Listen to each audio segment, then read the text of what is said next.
Hi இன்றைக்கி வந்து நம்ம நண்டு மசாலா பண்ண போகிறோம். கோல்டு கிளைமேட் எல்லாம் கோல்டாக இருக்கிறனால பண்ணலாம். ஸோ கடாயில் வந்து கிராம்பு, பட்டை, பே லீஃப் இதெல்லாம் வந்து ஏலக்காய் இதெல்லாம் போட்டு போட்டுருங்க. அப்புறம் 2 பச்சை மிளகாய் போட்டிருக்கேன். அப்புறம் கருவேப்பிலை, ஆனியன்ஸு, இஞ்சி பூண்டு பேஸ்ட்டு அரைச்சி வச்சுக்கோங்க.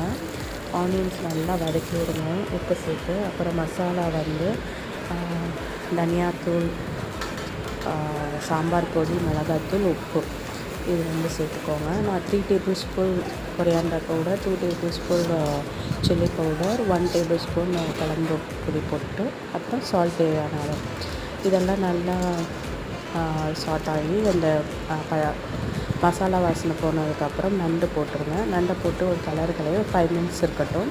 அதுக்கப்புறம் நான் லாஸ்ட்டாக பெப்பர் பொடி போட்டு மல்லித்தூள், கருவேப்பிலை